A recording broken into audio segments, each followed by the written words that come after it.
救命啊！救命啊！我要淹死了！我会游泳啊！救命啊！姐姐救救我！姐姐救救我！救救我呀！姐姐，姐姐，你打我干嘛呀？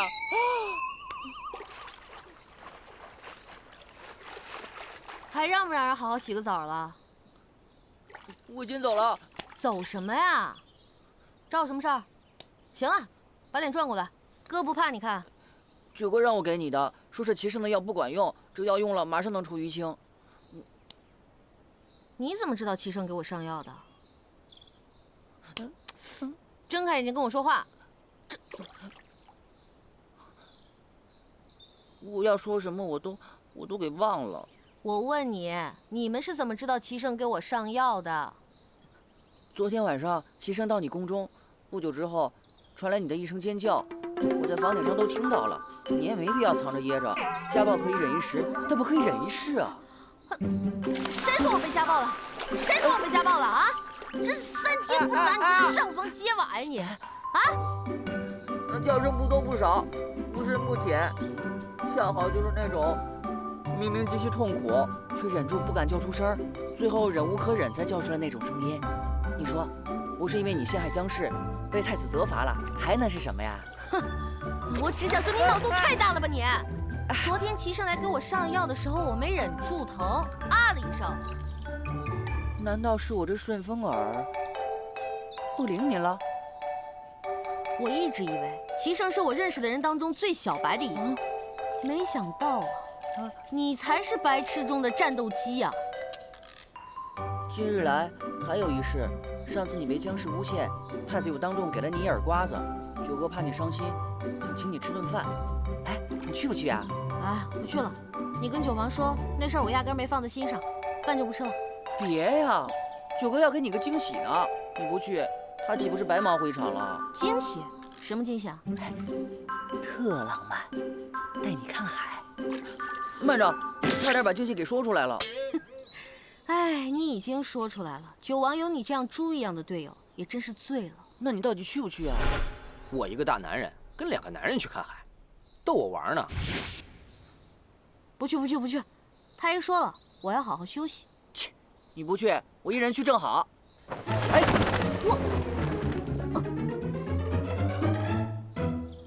唉，又是一场说走就走的旅行啊！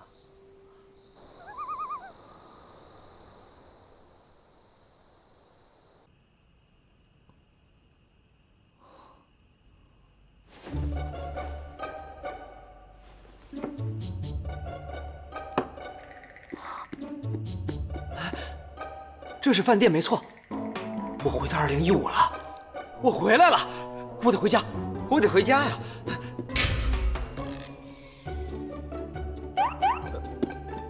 杨岩，你怎么在这儿？哎，这是哪儿啊？九王约你见面的地方啊。姐姐，你不会吃错药了吧？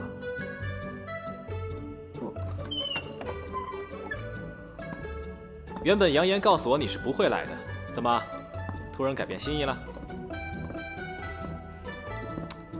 我是想不来呢，你问他呀。给我不来的选项了吗？我给的选择明明是1，你自己来；2，我背你来。你既然否定了1，我就默认选择2喽。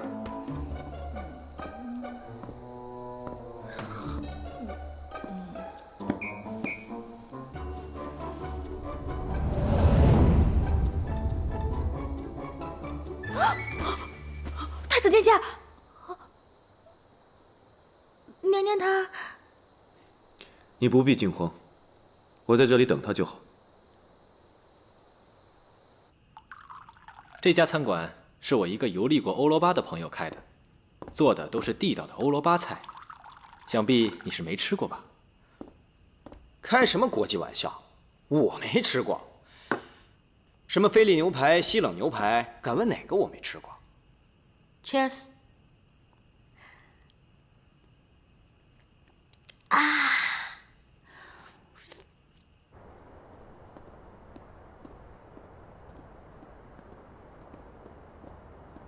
哇，原来是灯海啊！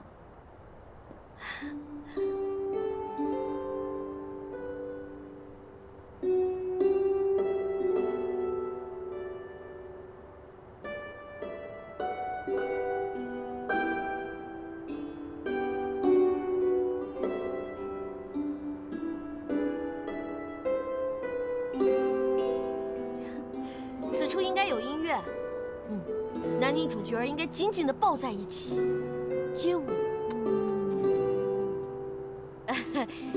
这里啊，确实挺浪漫的啊。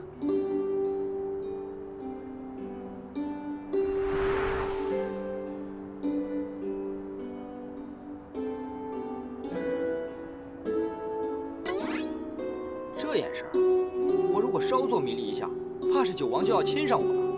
不行不行不行不行，我要擦亮眼睛。我的心和过去一样，尤其对你，从未变过。齐胜啊齐胜，让你天天惦记别人媳妇儿，怎么样？现在自己的媳妇儿被别人惦记了吧？九王，你还是别看我了，咱们看灯吧。啊，鹏鹏，你确实变了，一点也不像儿时的你。还记得吗？小的时候，不管是玩游戏，还是和别的小皇子打架，还是私塾先生抽查背书，你总是偷偷暗地里帮我，只是因为我总把奶奶给我的麦芽糖偷偷塞给你。记得记得，我从小就爱吃糖嘛。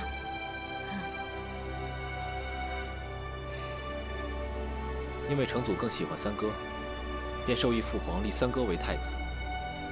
有朝一日登上皇位，成祖又那么喜欢你，又刻意为你和三哥制造机会，后来果真随了成祖的心愿，我和你越走越远了。可是我觉得齐胜对我没什么情谊啊。三哥从小就得到太多，不懂得取舍，也不懂得珍惜。鹏鹏，你从小就向着我，你的心意应该和以前一样，没有变吧？齐胜啊，虽然对我冷漠刻薄了些，但我毕竟是太子妃嘛。我如果向着你，是我冒失了。不管你怎么想，我的心意是不会变的。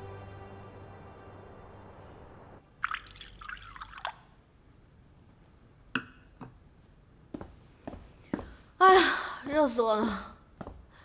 宝贝儿，给我倒杯水去。人呢？宝贝儿。回来了。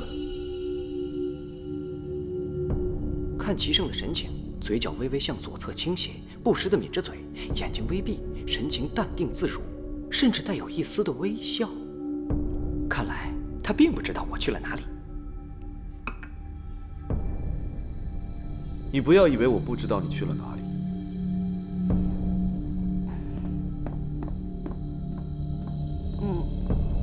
你脸上的伤尚未痊愈，还是多注意休息为好。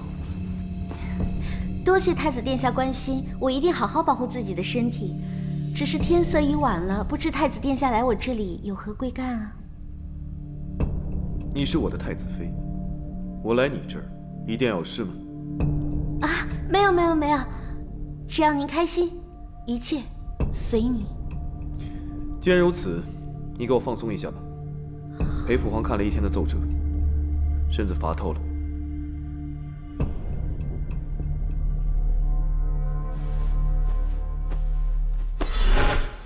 原来是想做马萨吉呀，哼，好说，好说。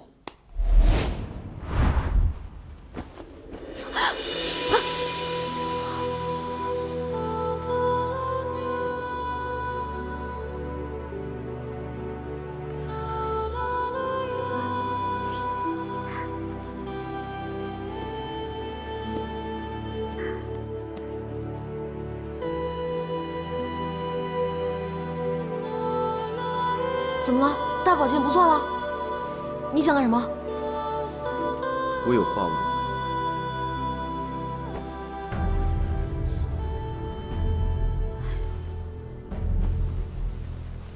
不知鹏鹏现在喜欢什么样的男子？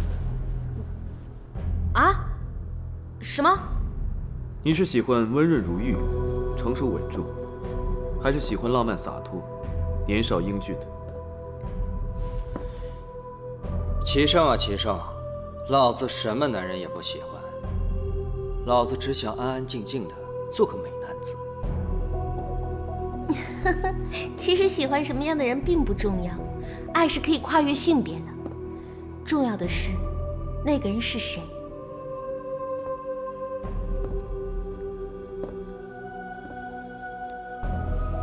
那鹏鹏觉得，我和老九，谁更讨女人欢心呢？我不是跟你说过了吗？这些都不重要。天注定，而且我现在已经是你的太子妃了。今夜就当做是你我之间的闲聊，不必把我当做是太子。你也暂且把太子妃的身份放在一边。真的？真的。无论你说什么，我都只当作是玩笑之谈。我只是想知道，除去太子的身份，我在你眼中究竟是个什么样的人？你若这么说，我就给你分析分析。像你这种成熟沉稳、冷峻腹黑的人，给人的第一印象就是不太容易相处。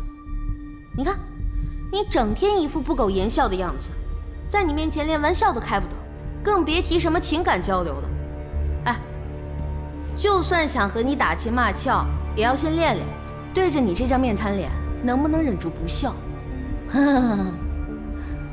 你接着说。哎呀，不过我觉得像那种英俊潇洒、风流倜傥的男人，通常就很有亲和力。和他们在一起久了，你也不会觉得有压力，自然而然也就多说几句话，多开几个玩笑，久而久之呢，关系就近了。所以，当然是这样的男人才值得女人喜欢喽。你终究还是选错了。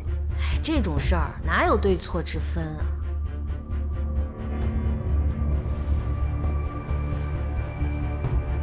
啊！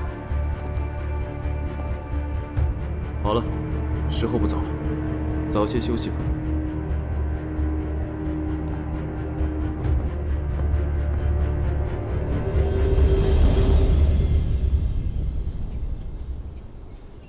强公公求见。进。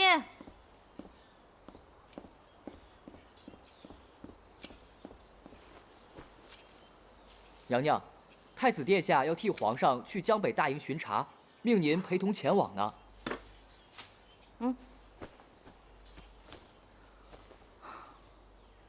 让我去？是啊，太子殿下吩咐说，到时候他会随护卫队先行一步，娘娘则有专人护送。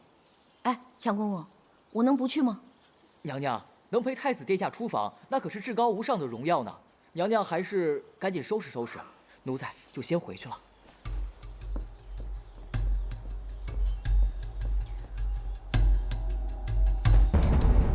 好端端的，去什么江北大营啊？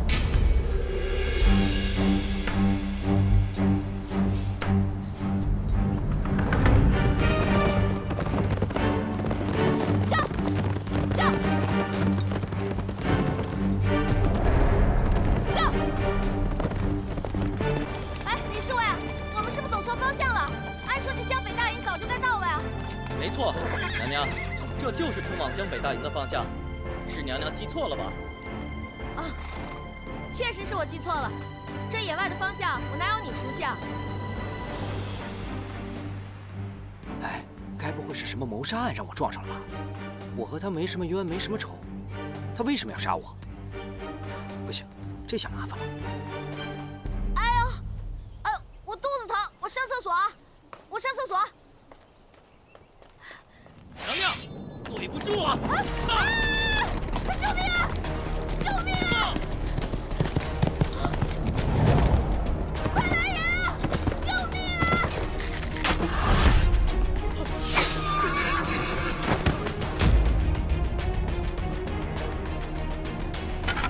姐姐，我来救你了！杨言，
九王真的是猴子派来的救兵啊！什么猴子？是我，我早通知九哥了，我就知道他一定会来接应咱们的。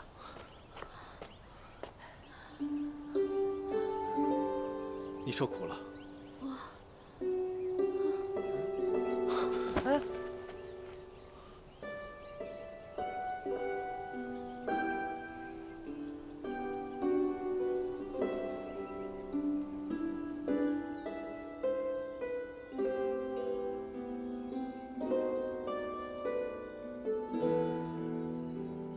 杨言，姐姐，你醒了？你九哥他人呢？正审问那刺客呢。你在我府中潜伏了数月，心甘情愿地做一名家丁，不辞辛苦地清洗夜壶、打扫茅厕，现在却来行刺太子妃。你既说无人指使，我倒要看看你是何居心。我无话可说，但求九王赐死。死我也会让你死个明白。你以为我现在才注意到你吗？你到我府上的第3天，我便派人查清楚了你的底细。你是谁派来的，我早就一清二楚。只是我不知道你和你背后的主子到底在谋划什么。既然你早就知道是谁，又何必过了那么久也不杀了我？现在却来审问我。本王还有一事不明白，你在我府中潜伏了数月，一直没有动静，却在江北现了形。我想不明白，你为何要对太子妃下手？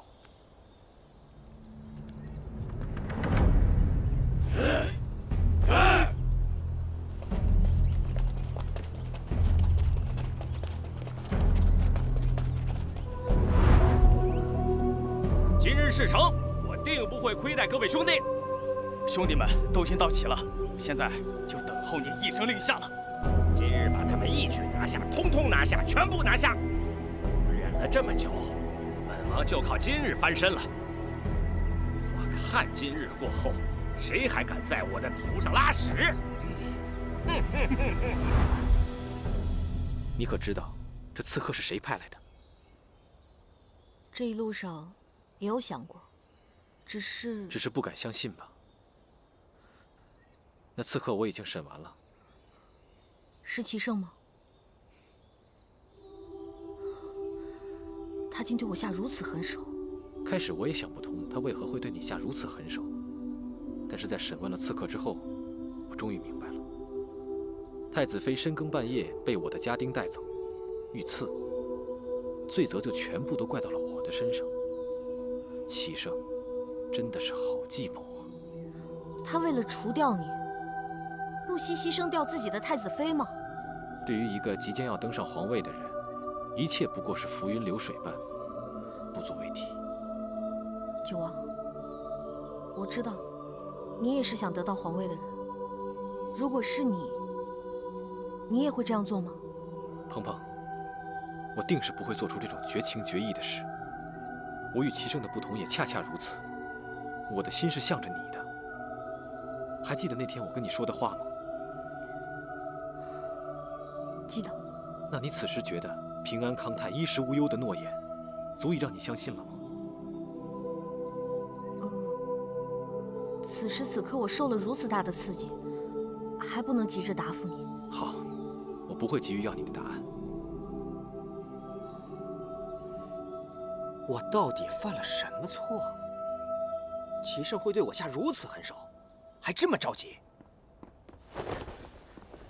九哥，不好了，齐胜人马朝咱们这儿来了。该来的到底还是来了，快去帐外迎接。嗯。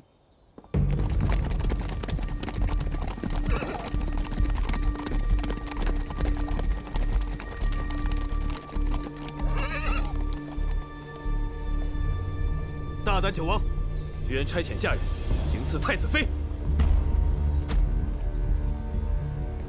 太子殿下，娘娘深夜流落在外，臣弟怕娘娘清誉受损，便容留娘娘在臣弟帐中休息。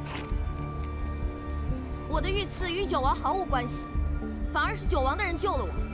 那行刺之人已经拿去审问了，原来幕后指使另有其人。可知是何人所为？还不就是刺客是我一个人审的，还没有说出幕后指使是谁，便挥刀自宫而亡了。自宫？他自宫前都说了什么？并未说出有用的消息。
快去保护娘娘！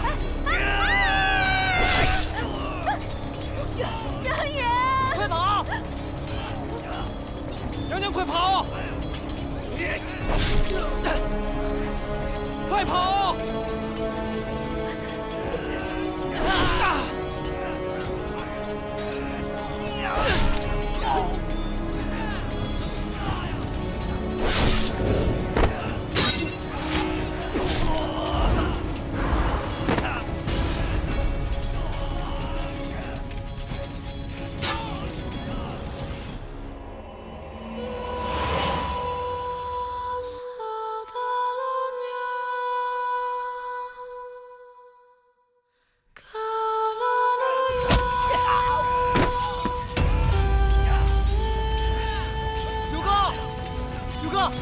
保护娘娘！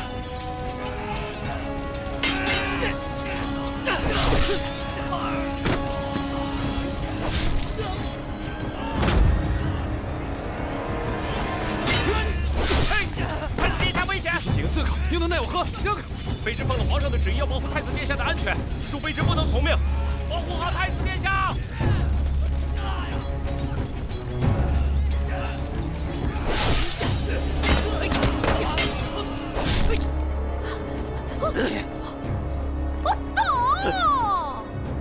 这是哪门哪派的武功？不知道，看起来挺厉害的。管他哪门哪派，上！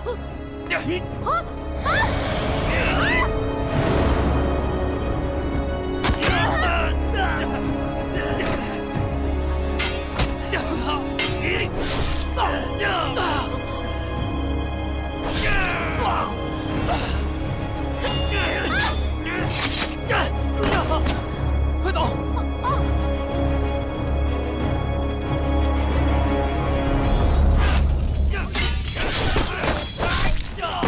太子殿下，我等已将刺客击溃，卑职这就去四处看一下，是否有同伙。你们这群废物！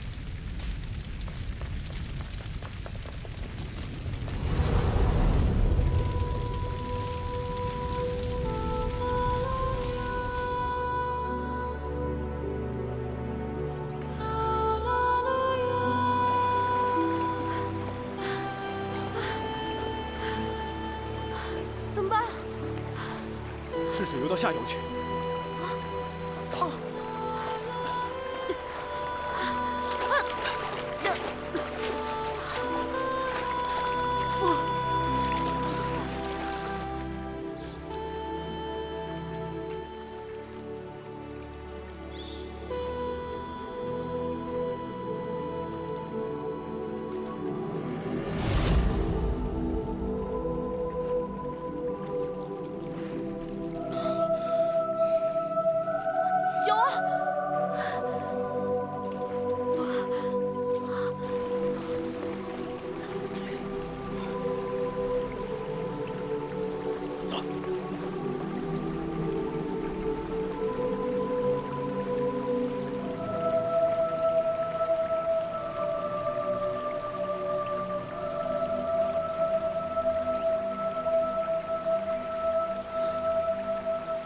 张鹏鹏是不会睡的。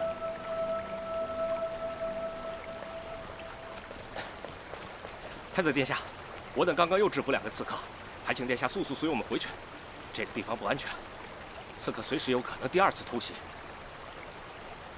张鹏鹏，张鹏鹏！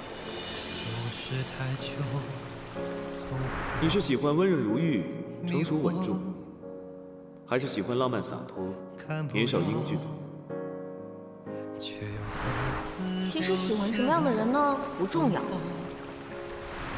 重要的是那个人是谁。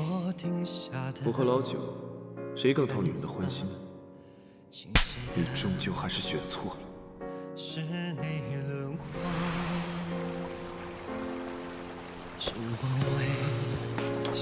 殿下，殿下，殿下，殿下！抱紧你的体温，我心跳都活泼。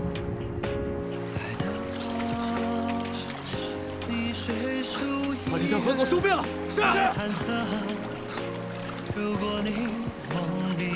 别跟着我，你们去那边搜，我往那边搜。是。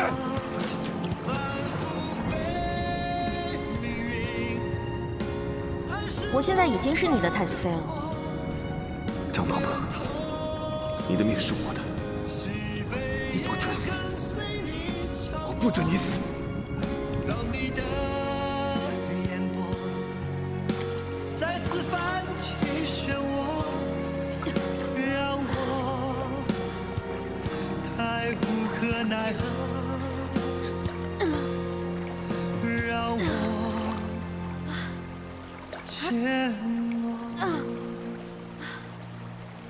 这里总算是安全了。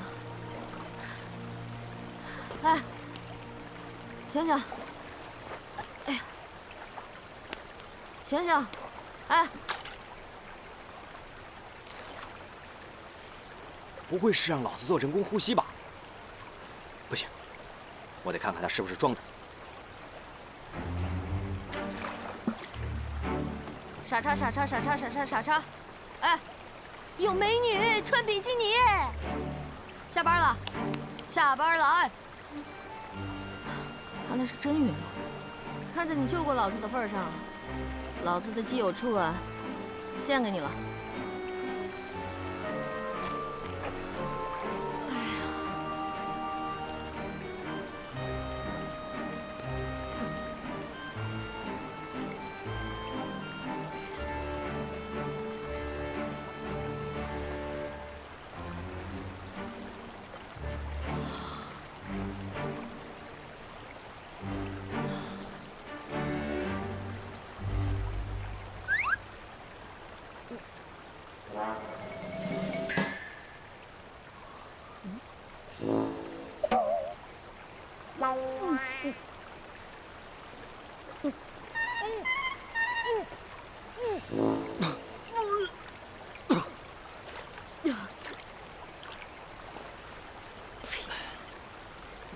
亲就亲嘛，伸什么舌头啊？迷迷糊糊之中，好像感觉嘴里有什么异物。我看咱们俩这个样子，怕是不能继续走了，得找个隐蔽点的地方。我们找个山林吧，先缓一缓，恢复元气了再想办法。嗯，好。走，慢点啊。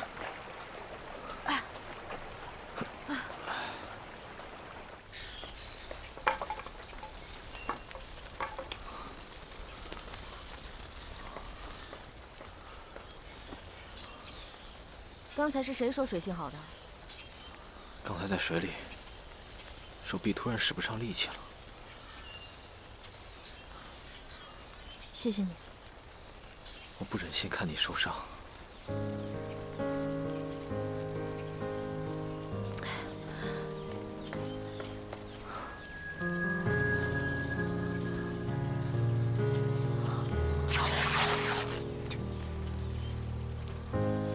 一瞬间，风吹过胸口，才发现你不在我怀中。以前你总会紧紧抱住我，笑着说，暖得像是喝了酒。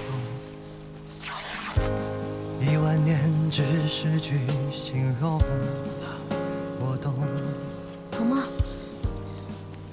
只有听过的人才心动，以后你会握着谁的手不放松？回忆的钟摇摆着我的伤痛，以前的以后，时间裂出一道缺口，让思念自由凝视你的举动，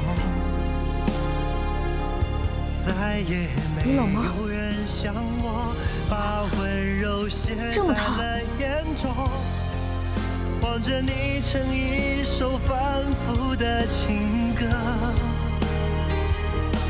以前的以后，时间缝合一道伤口，2秒针停留在爱着的时候，再不去计算太多，虚构出我们的时空，一切留在美好的那刻不走，爱是我的被动。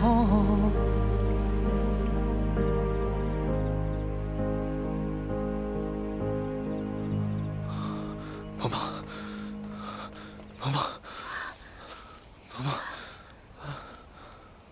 鹏鹏，鹏鹏，你快醒醒啊！你不是号称英俊潇洒、风流倜傥吗？你如果就这么死了，后宫的那些宫女们也都别活了。鹏鹏，危险，快走！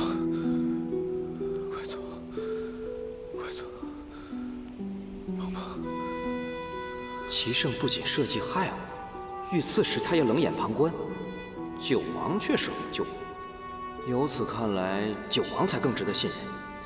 要是能逃过这一劫，九王的提议倒是可以考虑。关键是他要先醒过来呀！兄弟，你快醒醒啊！不管你是出于什么原因救我，但是今天你为兄弟我两肋插刀，这让我很感动。你要是能挺过这一次，今后我没准就和你穿一条裤子了。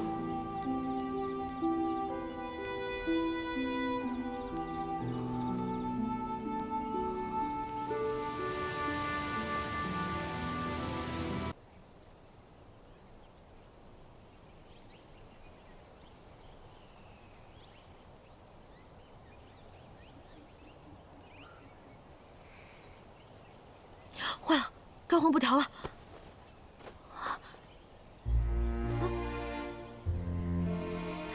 你醒了？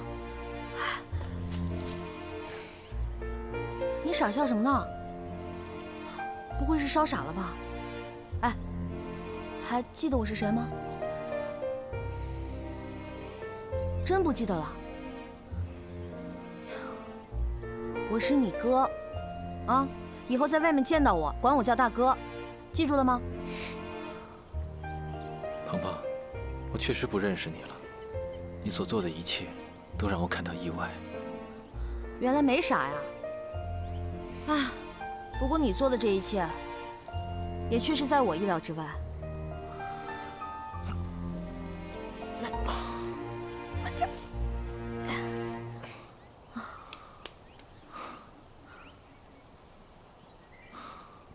依我所见，你已经成了齐胜欲罢不能的人，得不到便要毁掉。想必来江北之前，我一直对你过于关切，忽略了齐胜安插的眼线，而他早已对我们之间的往来了如指掌，定是他被惹怒了，才对你我起了杀心。这么说来，是本王忽略了自己的言行，害了你。这也怪不得你。在我看来，你我也只是泛泛的君子之交。是齐胜他想多了。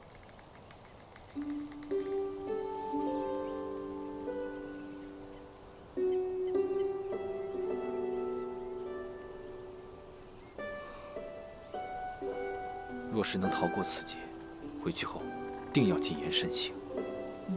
没错。这次你我也算是生死之交了。说句推心置腹的话，争皇位的事儿，路途艰辛，任重道远。齐胜这个人性情冷漠，心机叵测，不是一般人斗得过的。你有没有想，以后不要再争了？你我不争便能平安了吗？是他一步一步把我逼到今天的。争，或许还有一线希望；不争，就只能等死。你和我这一点倒是挺像的。我也常有那种朝不保夕的感觉，一天自己的命运掌握在别人手中，就一天觉得不稳定。这次我们能不能活着回去，还说不定呢。你大可不必如此忧虑。齐胜向来行事周全，顾全大局。他这次的计谋被我们化解了，便不会硬安一个罪名来杀我们。他要再想杀我们，也要从头谋划了。看来你倒是很了解他。不过既然你我都知道了，我们还能活很长一段时间，现在就更不能饿着了。我去找点饭来，顺便打点水，啊。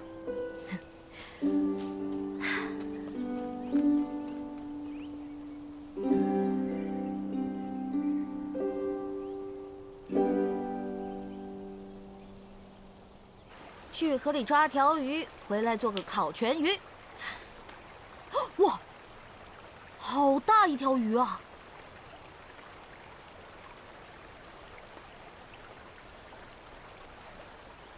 来，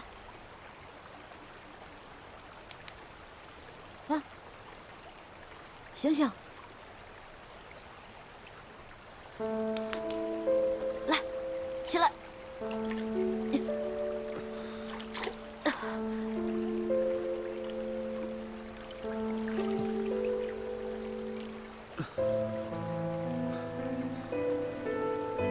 你衣服呢？靠！都要杀了我，还管我穿没穿衣服？你怎么在这儿？我也是为了躲避刺客，才落入水中的。那这么说，是刺客赢了？都这个时候了，你还有心情关心这个？那当然了，就好像看电视剧不让我知道大结局，看足球比赛不告诉我几比几一样。是我们赢了。那你还弄得如此狼狈，你的那些侍卫们看着你就像看天线宝宝一样。我没想到下游水流湍急，又撞上了礁石，胳膊动弹不得，便飘到了这里。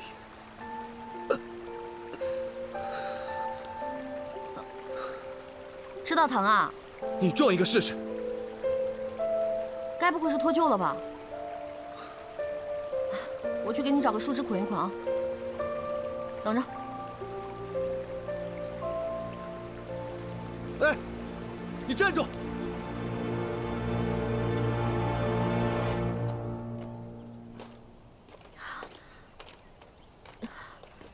碰碰啊！我怕你遇到野兽，就跟过来了。哎，你猜我遇到谁了？齐胜，他现在就在河边，你赶紧藏起来。这个时候你们俩还是不见面为好。啊？怎么了？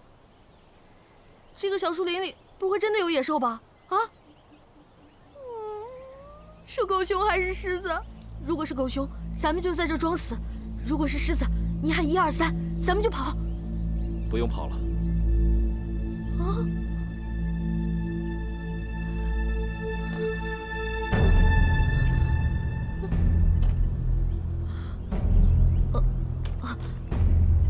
九王，好巧啊，你也在这儿。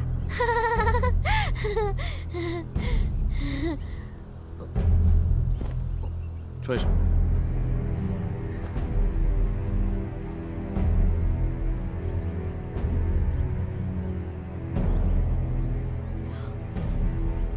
你们两个可千万不要在这里撕逼大战啊！九弟可还好？并无大碍。不知三哥是否受伤了？啊，他胳膊受伤了。这样看来，我们还是先找个地方避一避吧，好让我帮你固定一下手臂。也好。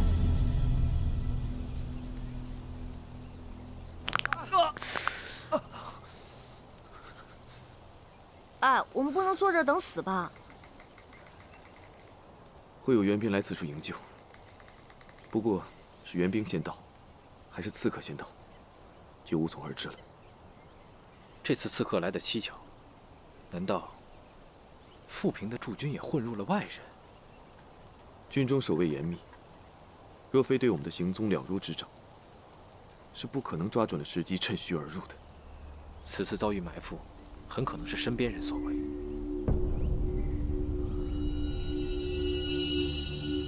没想到他竟有胆量做出此事。我也是万万没有想到，平日里真是小瞧了他。是谁？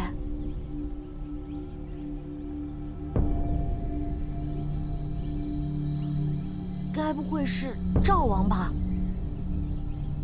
不可能，他那个怂蛋，也不是完全没有可能。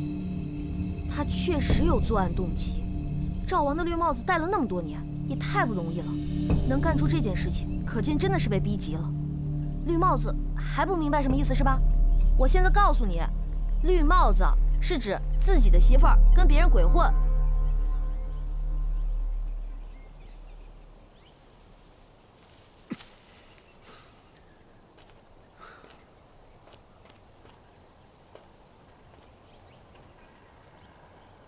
张鹏鹏，嗯，你过来。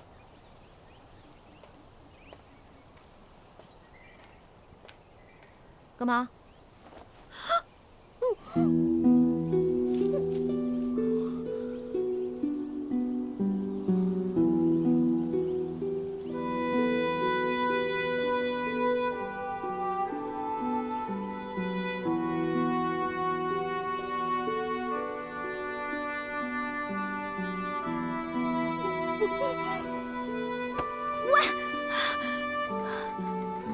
你想做戏给别人看，你可以借位嘛，干嘛来真的？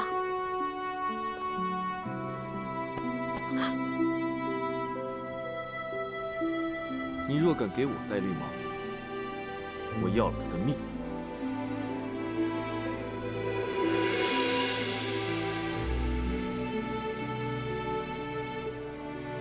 齐胜啊，齐胜，我和九王在河里已经抱过了，人工呼吸也做过了。昨天晚上还孤男寡女的在小树林里睡了一夜。我看不只是绿帽子的问题，你这脑袋都冒绿光了。你看看我，既没贼心，也没贼胆，你尽管放宽了心。给我搜！是！你们几个去那边！是！快！不知这次来的是敌是友？快！何不赌一把？若真是赵王派来的人，便看看你我谁更能得上天水岭。看来的人是会失手杀了你，还是会失手杀了我？那就赌一赌。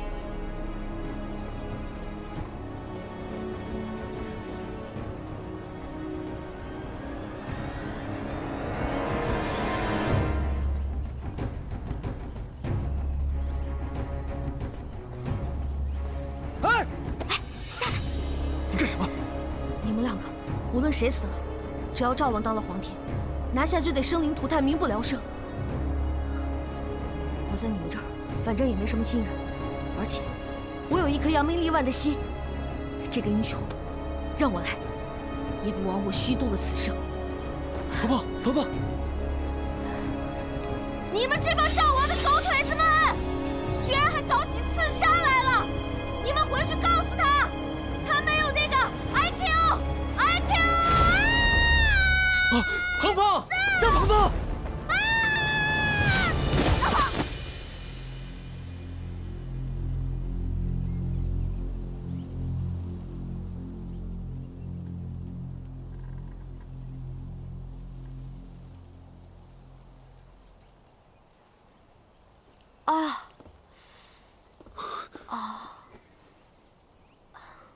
别乱碰！我怎么受伤的？你从山坡上摔下来的时候，割到了脑袋，一定很疼吧？哼，风雨中这点痛不算什么。哎，你跟我说，刚才我站出来的时候，是不是帅呆了？幸好来的是自己人，若真是刺客，恐怕你也没机会在这跟我争强好胜。哦，原来是自己人。可是九王现在在哪儿？如果我这个时候问他，这个醋坛子不就马上又打翻了？我晕了之后，你们都获救了？其他人都已经赶回圣都了。哦，真没想到，这次江北之行，竟遇到了如此多的事端。哎呀，啊，可不是嘛！短短数日，我已经 N 次险些没命了。你果真知道，那天杀你的人是谁派的？我知道是。他这摆明是在试探我。我如果知道是他，他还不把我杀人灭口？我知道是谁才怪呢。无论如何，只要你现在没事就好。殿下，急报！你先在这里等着，没我的吩咐，先不要出去。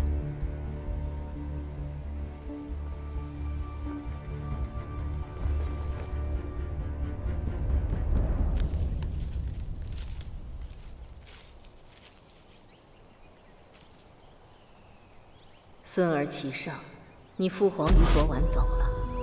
由于事发突然，你要速回商议你父皇身后事。你是太子，朝中不可一日无君。现在朝中有许多大事需要你回来处理决定。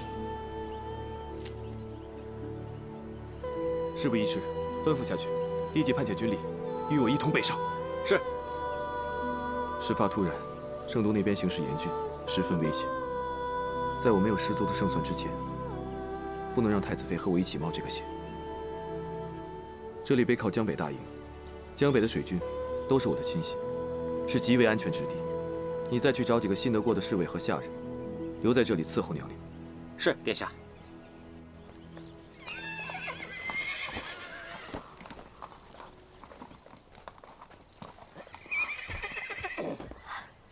护送太子殿下回圣都，不得有误。是。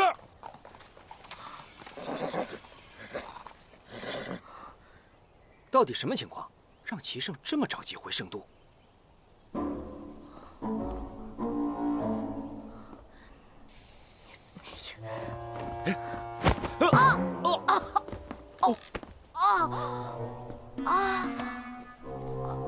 娘娘恕罪。行，起来吧。谢娘娘。哦，我都已经在这憋一天了。卑职就是要带你出去透透风的。啊？哎，这人都去哪儿了？太子有吩咐，让您在营帐内好生休养身体。外面风很大，还是不要随意走动为好。哼，哪儿他妈有风啊？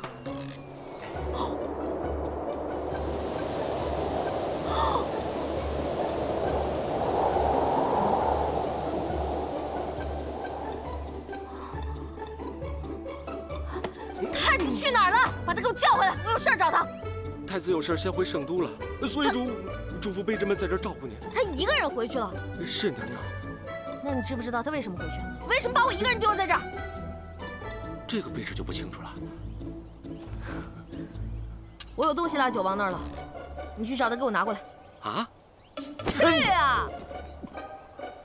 娘娘，九王已经不在营帐内了。什么？他也不在了？是的，娘娘。那这儿他们还有谁啊？这儿还有几个侍卫和丫鬟供您差遣。哼，这他妈是让我自生自灭的节奏啊！娘娘，哎。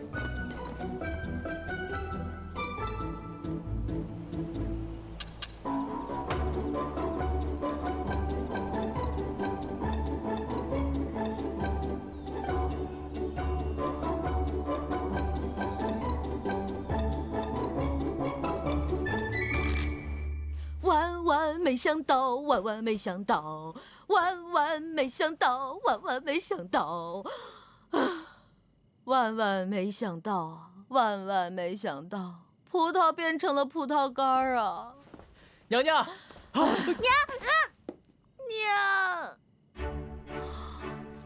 玉离，我不是在做梦吧？娘娘，是我呀，我是绿篱呀。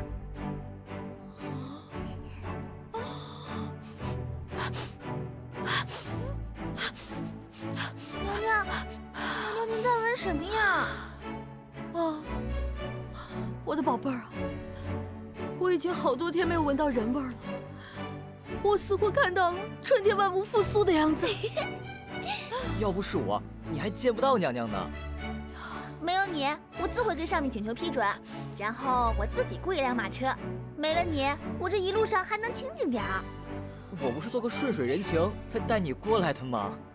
我承认我是想来，但是你不是也一直求着我跟你一块儿来吗？是，小姑奶奶，是我求着你的。什么情况？你对他动了春心？娘娘，几天前皇上在奉天殿登基，紧接着就命奴才来接娘娘回圣都了。皇上还特意叮嘱，让奴才一路上小心伺候娘娘。奴才怕有闪失，就把绿篱给带过来了。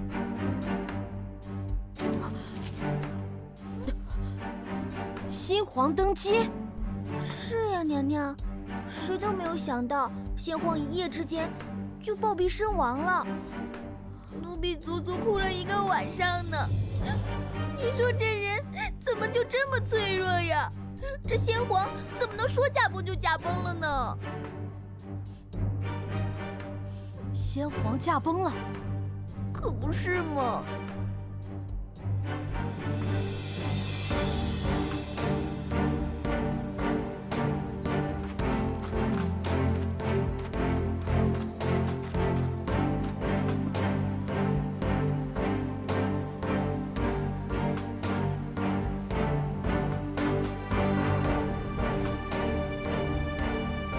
九王接旨。敢问公公，是接的谁的旨啊？当然是皇上的旨了。九王殿下，跪下领旨吧。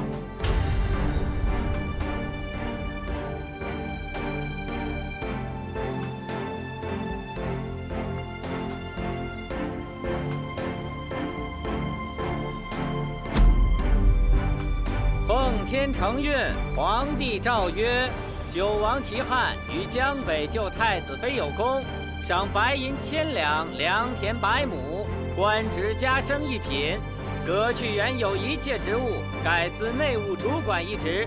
即日起，九王府监禁解除，钦此。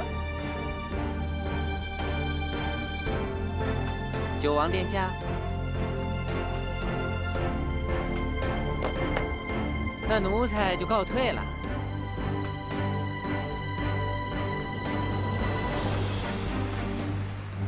谢圣上恩典。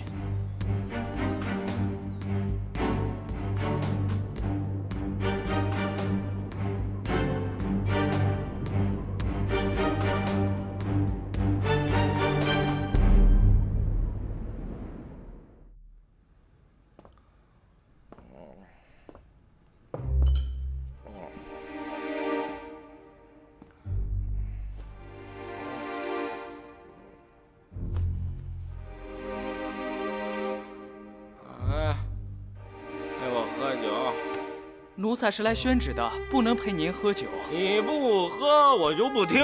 哎，喝不喝？这不是为难奴才吗？喝你，喝不喝？喝不喝你？你喝不喝？喝不喝你？喝不喝？你喝不喝你？喝不喝？你喝不喝？喝不喝你？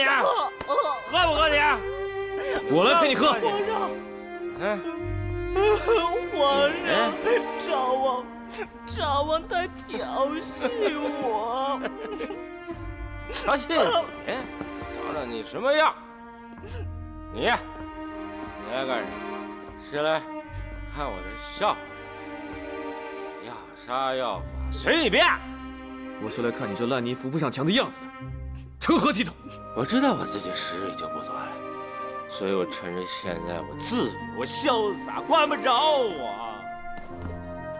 谁告诉你你会死？庸人自扰。还是先听旨吧。我不听。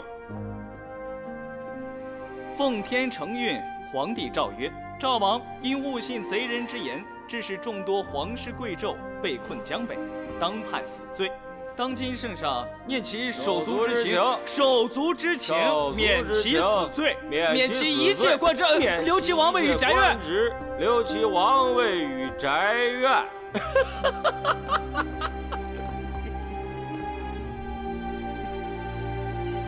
我呸！我呸！我呸！我青子，我震你个头啊！你以为你不杀我，我就会感激你？我呸！我呸！我呸！呸呸呸！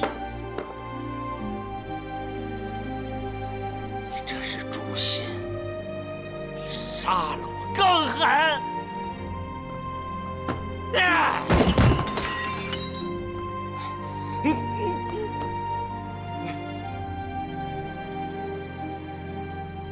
总有一天，你会明白这的用心。我不明白，我不明白，我不明白，我不明白，我永远不会明白，我不明白，我不明。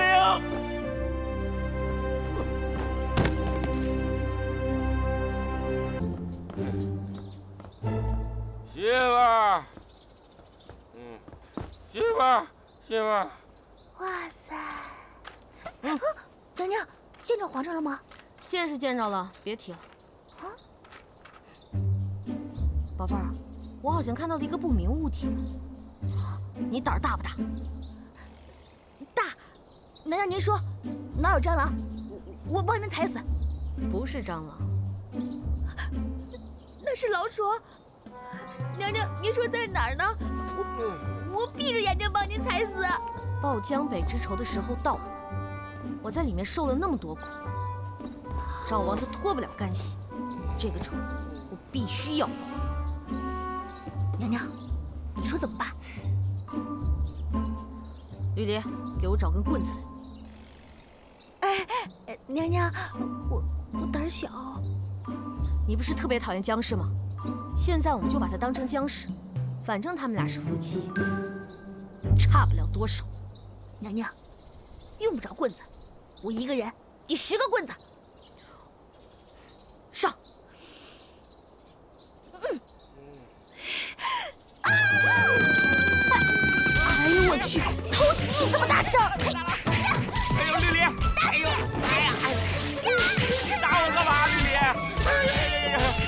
别打了，别打了！别打了！我找我媳妇儿，你打我干嘛？我招谁惹谁了？我管你惹谁呢？说打你就打你！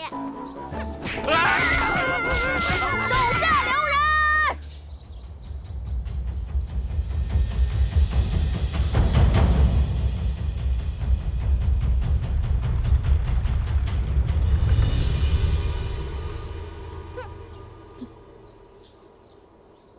娘娘，您这是什么意思啊？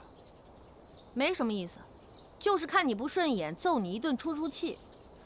听说你在找媳妇儿，怎么回事？我自从江北回来以后，每天都醉得不省人事。突然有一天醒来，我媳妇儿就没了。他们都说，映月已经暴毙而亡，这简直是一派胡言。她肯定是跟三弟一块儿走了。你继续说。继续说。我心里就一直不明白，我除了不是太子之外，我哪里不如三弟了？我如果身份可以跟他换一下的话，他还会如此吗？所以我就在想，在江北把你们一举拿下，除掉我所有的竞争对手，更为了我这么多年受的窝囊气报仇。果然如此。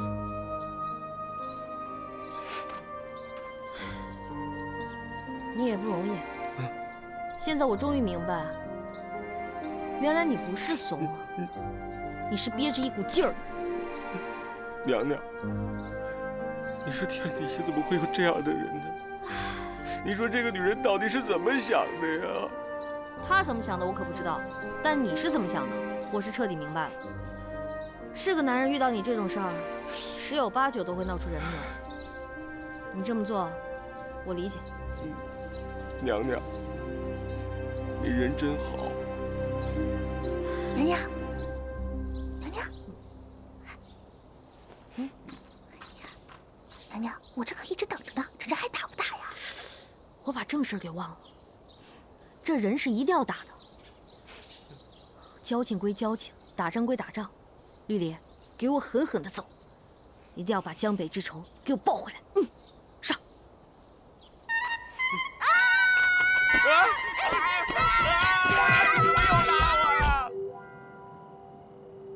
这人是打爽了，可是我这心里啊，还是不踏实。娘娘，你还有什么事计划在心上啊？齐胜没有依仗张家的一兵一卒就当上了皇帝，他现在更没有什么可忌惮的了。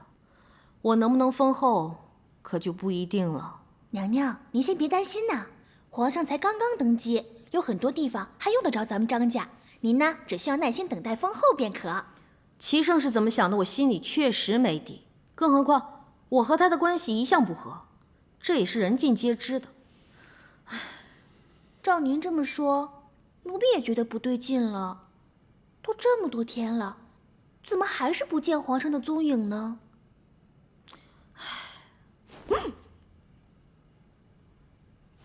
哎呀，怎么又来这套？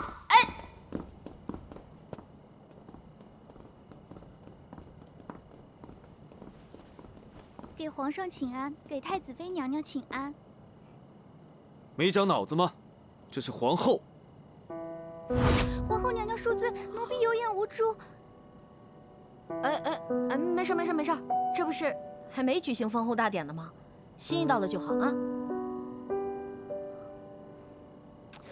哎呦，这小可怜啊，快起来啊！来，你倒懂得怜香惜玉。哥这叫有绅士风度。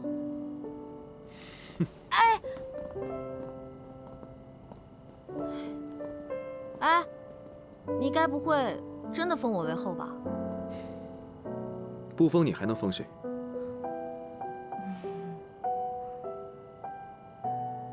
他就在里面，他吃了很多苦，是朕有赋予他。你说的他，难道是僵尸？他没死。唉，可怜的赵王啊，你是没有看到他那样子，惨呐，我都看不下去了。你见过他？没有，我也是听人说的。赵王，是朕愧对于他在先。可江北一事，他也的确是过了界。这次朕没有重罚他，也是想给他留条后路。要我说啊，重不重罚不重要。现在呢，你是大仇已报，解了心头之恨就行了。正是因为赵王那个烂泥扶不上墙的样子，实在是不能再照顾应月。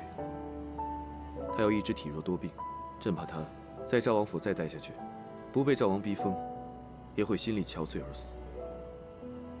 所以才会。所以你才想了个辙，把他接进了宫。你已经猜到了。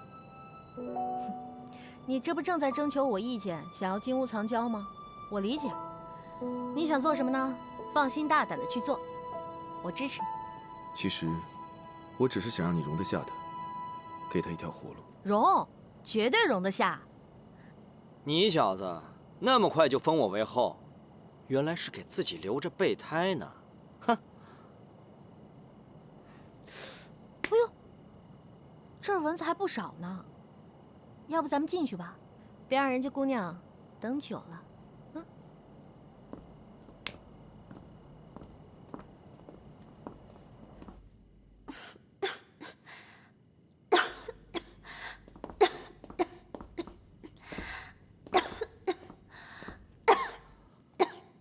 我对这柔弱的声音一向没有抵抗力，这不是逼着我犯错吗？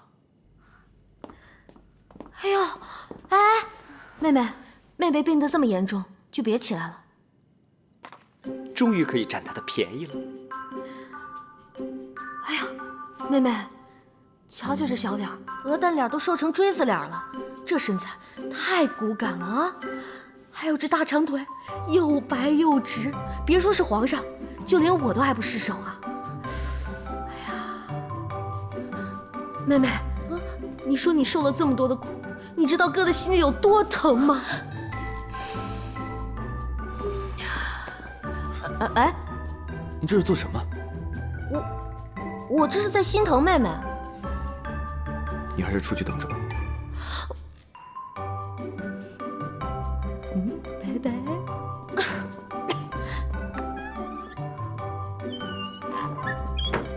哎呀，让你不长记性，让你不长记性。绿茶婊有什么好的？绿茶婊有什么好的？有什么好的？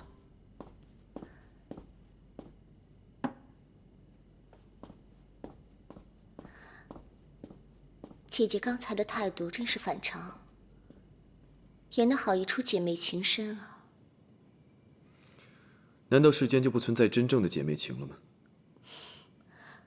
皇上误会了，妾身是觉得这段时间姐姐和从前大不相同了。刚才姐姐对臣妾太过热情，妾身一时之间还无法适应。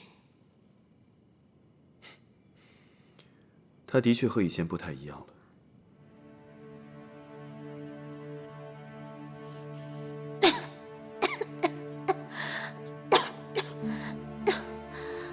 自从陛下从江北回来，就没来看过妾身。现在妾身病了，陛下才带着姐姐前来。陛下是不是觉得姐姐比我有趣，比我新鲜？真没有那样想。新鲜不过是一时的，陛下与映月可是有一生一世之约的。什么？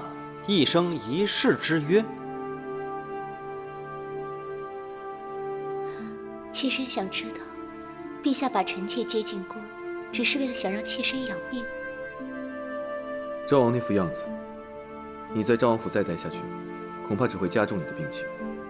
朕若不把你接进宫中，只怕你会性命难保。妾身知道，陛下是在疼妾身。朕此次来，是因为有些话不得不跟你说。朕把你接进宫中，只是想保住你的性命，并无他意。总之，是朕对不住你。这些日子，朕对你、对鹏鹏的感情，都在发生着变化。朕发现，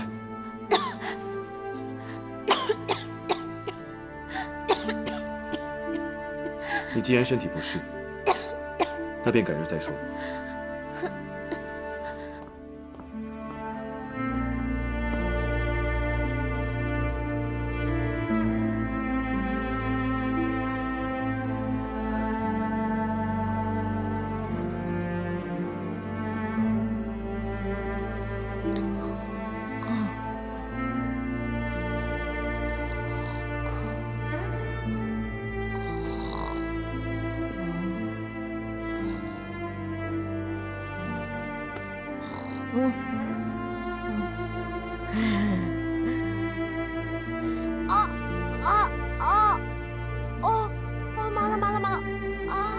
你马上就是要做皇后的人，要随时随地端庄优雅，不要像个山野村夫一样粗鲁。你们俩在里边，一个坐着，一个躺着，我们哪有地儿藏，有地儿躲？你既然累了，为何不进去？我哪敢进去啊？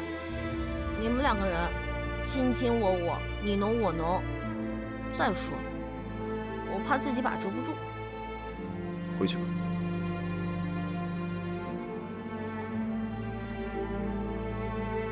走啊！啊！麻了，麻了，麻了！麻了，麻了！对，哎，麻了！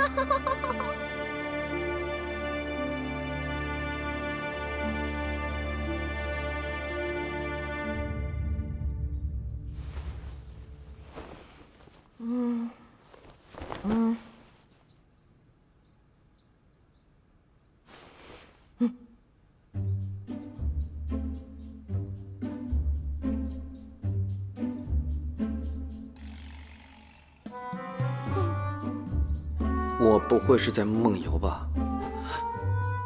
难道我是到了路边洗头店，到了三温暖？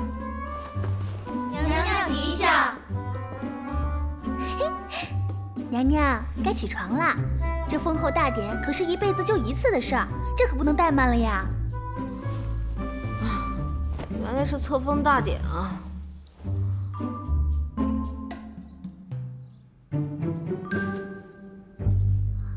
娘娘，您的眼光什么时候变得这么挑剔了？以前奴婢挑的东西，没有一样不是您可心的。难怪以前张鹏鹏不受宠啊，就是因为你这个设计师啊，品味太 low。绿篱，不是我眼光高，是因为你啊，是彻彻底底的女人审美，你根本就不知道男人喜欢什么。你看啊。这只就比你刚刚挑的那只好看，简单而不是大方，优雅而不失身份，重要的是，还带着一点点的骚气。骚气？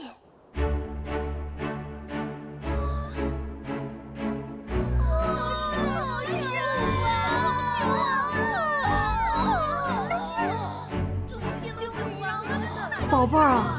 你给我设计的这款发型简直是又长了一个头啊！你这是让我变异的节奏啊！娘娘，什么是变异的节奏啊？妹妹什么情况？不知道。我怎么闻到了一股浓浓的少女思春的味道？啊，九王，给娘娘请安。你怎么来了？这只最配你，优雅大方，极具韵味。九王殿下，方才我们娘娘选的也是这一只。因为这是我们男人的品味。九王，你还真是未见其人先闻其声啊！你的那些粉丝们又被你迷倒了吧？娘娘就不要拿我取笑了。此次我来是因为皇上命我负责封后大典之事，我便来看一看。刚才送来的这些东西，娘娘可还满意？满意？你的眼光我最满意了。这些山寨货简直是太 low 了。人家从来没有见过这么精美的饰品哦。不过你一个大男人怎么管起了这些杂七杂八的事情啊？唉，这是皇上的旨意，让我掌管宫中内务，所以我才来负责封后大典了。九王，你千万别灰心啊！娘娘，你这是……我这是要告诉你，很多事情呢都要从基层做起，打好群众基础，你也一定能成大器。三哥这是要给我难堪呐！自上次江北一事之后，看似对我没有责罚，反而给我升了官职。可是这种差事，不做也罢。哼，你这算什么呀？齐胜把小秘都养到宫里来了，这不明摆着骑在我脖子上吗？我还必须任劳任怨，做牛做马。我皇后的位置做不了多久，也会被别人换掉。九王，可否借一步说话？你的那些粉丝们可能在外面听墙根啊。好。哎，走后门。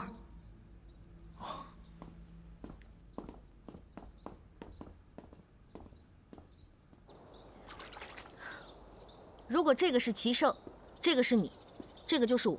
我们在江北大营的时候，你我都知道，齐胜早就有杀了你我二人的意图。不光是你，就连我对他也是恨之入骨。所以这个三角形显然是不成立的。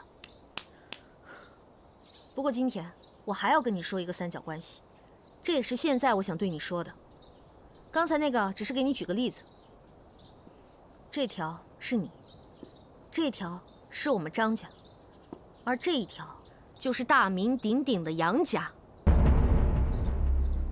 你和杨家已经组成了两角，无非就是差我这一角，便可组成黄金三角。